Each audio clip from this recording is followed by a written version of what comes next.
Okay, so this year, 2014, was the 87th National Scripps National Spelling Bee.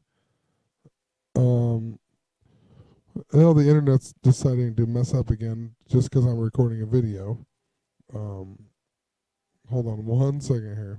All right, yep. So it's the 87th Scripps National Spelling Bee, and so next year will be in March, I think it is, when they usually have it. Yes, will be the 88th year. There's actually been more than 87 winners, though. There's been a couple years where there was two winners. Let's see here.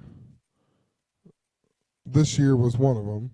It was the first time in, I believe, 52 years that they had a double winner. So we'll scroll back here.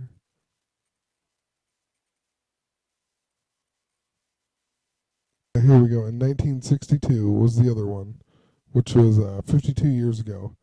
Uh, if I counted right, there's 91 winners in the 87 years. But anyway, moral of the story, next year will be the 88th year. We talked about bees in the 88. If you click on the people who sponsored it here, it's called the Scripps National Spelling Bee. So it wasn't known as that. There goes the internet. I'm telling you, the internet was perfectly fine until I start recording these videos. It's messed up. Okay, well, I got it back on this main page here, so I forgot to say something anyway. But it wasn't known as the Scripps Howard Broadcasting Company assumed sponsorship in 1941, which is 73 years ago. So, I mean, it will be the 88th one. 73 years ago is when they assumed sponsorship by the Scripps Howard Company. And the Scripps Howard Company, the internet screwed up again, but whatever. The Scripps Howard Company is founded by this guy, Edward Willis Scripps, in 1922. So let's click on him. And the internet's going to mess up again. Hold on one. All right, so Edward Willis Scripps was the one who founded that company who 73 years ago started sponsoring the spelling bee.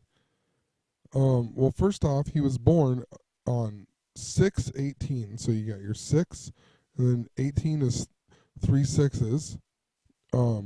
He died in Monrovia, Liberia. I mean, all I think about is the first Ebola patient. That's pretty weird. I need to do some more research into this. But I wrote a lot of this stuff down. I'm just making a video of old stuff that I wrote down. But anyway, March 12th is the 71st day of the year. And he died at the age of 71. He died age 71 on March 12th. So this guy died age 71 on the 71st day of the year 88 years ago. Now I find that a little strange, and then when I read that he died in Monrovia, Liberia, where the first Ebola patient came from, that makes me wonder a little bit.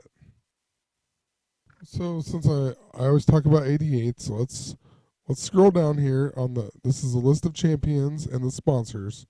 And let's scroll down here and we'll go to 1988 and we'll see who sponsored it. And you scroll down, blah, blah, blah, blah, blah, blah. All these people. Omaha World Herald a whole bunch of times. 1988. The Sacramento Bee. So it was not up here anywhere. Let's just keep scrolling to see if it was in here anywhere. 1988, Sacramento Bee. Nope. The Sacramento Bee sponsored the spelling bee one time ever, and it just happened to be in 1988. And 88s happen to have to do with bees and butterflies and other things. So let's check a little bit out about Sacramento and the Sacramento Bee. Oh, okay. So the Sacramento Bee the newspaper. Um, you can read about it here. It's the fifth largest newspaper in California. Blah blah blah. But the first issue of the newspaper was published on February 3rd, which is 2-3. So you have your 23. You also find out that its Scoopy Bee mascot was created by Walt Disney in 1943. So I mean, there's where they got the bee from. And 1943 was 71 years ago, and the Scripps National Spelling Bee is named after the guy who died on the 71st day of the year at 71 years old. I just find that a little interesting. So let's look a little bit at Sacramento, California. It's the sixth largest city in California. The sixth, okay, and the 35th largest city in the United States. So, 3 5s. I mean, I've been talking about this for a while now. I mean, it's in everything you look at. I don't even find it on purpose. So, then Sacramento actually got its name from because it was the Spaniards were called the Valley or whatever. They referred to it as the Catholic Sacrament of the Eucharist. I mean, so the Sacramento is actually based off of Catholicism, which is pretty interesting. I mean, if you do any research about the Catholic Church, yeah, and then you find out this place is surrounded by all kinds of symbolism, and then it's named after the sacrament of the Eucharist. Just think about it and research a little bit. You know, and I never ever in my life I was pushed away from the church for so many years because I was born and raised Catholic, and I knew the priest when I was a kid was a child molester, and I joked about it for years that he molested me. I have no idea if he really did. But then just recently he was actually busted for molesting somebody, and it just blows my mind. Like, I mean, somehow I've came back to this without being Catholic. I don't even, I mean, I've learned so much. This whole town I live in is probably 90 to 80% Catholic, and they would hate me if they listen to this, but they don't understand. They just won't look into it, and it sucks. But yeah, that's what I'm trying to get out here is, like, I was born and raised Catholic. I know all kinds of Catholic stuff, and when you really read the Bible and you start researching and you start doing a lot of things, you start realizing that what you learned your whole life is just it's pathetic. It really is. And I mean, it can actually push you away from the church, or push you away from the Bible, push you away from a lot of things. And I think that's happened to a lot of people that I know. And I mean, it definitely happened to me for a very long time. So just throwing that out there, that this place was named after the Eucharist. Anyway, I'm going to move on now. I mean, I could talk for hours, though, but I only got a few more minutes. So I'm going to move on to some sports with Sacramento here. I'm actually a Michigan fan. I'm from Iowa, but I've liked Michigan for years, you know, stemming back to like the Fab Five when I was a little kid and whatnot. But this year in the NBA draft, Nick Stauskas was actually the number 8th pick in the draft. It says right here, drafted 8th overall, and he went to the Sacramento Kings. So, I don't know, when the Sacramento Kings, Revelation 17. I'll just start from here. And there are 7 kings, 5 are fallen, and 1 is. So that means there's 5 gone, and there's 1 on the earth. That's 6, and the other has not yet, or is not yet come. So there's 7. And when he cometh, he must continue a short space. And then here in 17:11, and the beast that was and is not, even he is the 8th, and is of the 7, and goeth into perdition.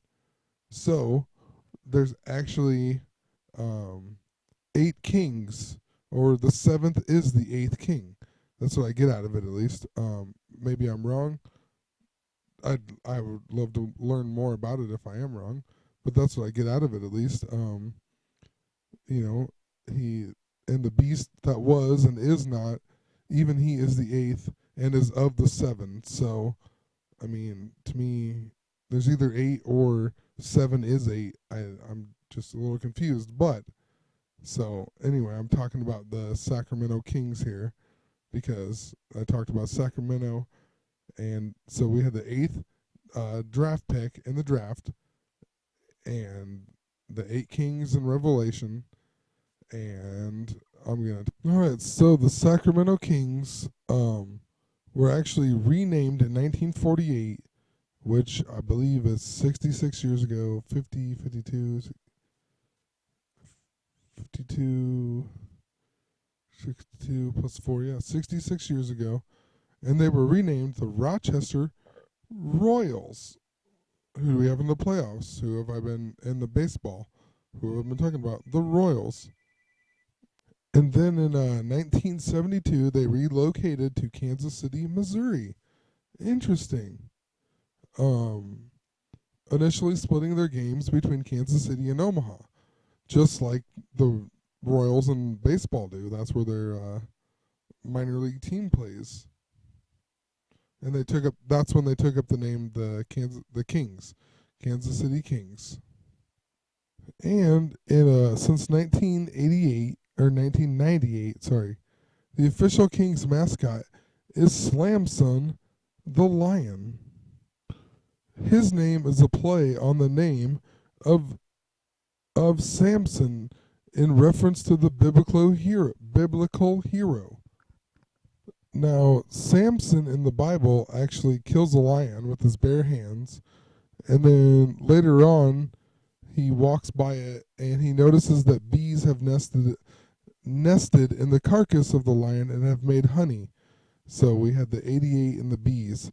Samson is also part of the tribe of Dan, one of the tribes that God was punishing, and it wasn't included in the 144,000 people of the tribes or whatever. It wasn't included in the 12 of the 12,000. Just do some research. I'm going to move on. Also, since 1988, the Kings have played in Sleep Train Arena. Or I guess maybe it's not called Sleep Train Arena. Maybe that's what it's called now. But it was formerly, it's the same building. It was formerly Arco Arena, which is 1988. And you got it. The building opened November 8th, 1988. 11/8 of 88. So from 1998 to 2006, the Kings made the playoffs every year. So that is 8 years. And in 2006, their record was 44-38. The regular season at least. I don't see it on here. Hold on one second. All right, yeah, so 2006, 44-38. So you got 8 3/8. They were the 8th seed, and then the next year they didn't go to the playoffs. So they didn't go to the playoffs after 8 years of going to the playoffs. 2006 was also 8 years ago. Okay, and last season the Kings got Rudy Gay, who's number 8 now on their team, and he was drafted as the 8th overall pick in 2006, which is 8 years ago. He was also born in August, the 8th month, and last season when he switched over to the Kings, it was his 8th season in the NBA. And of course he was number 22 before he got switched to the Kings. I have so much to say, but I got 2 seconds. So anyway, peace.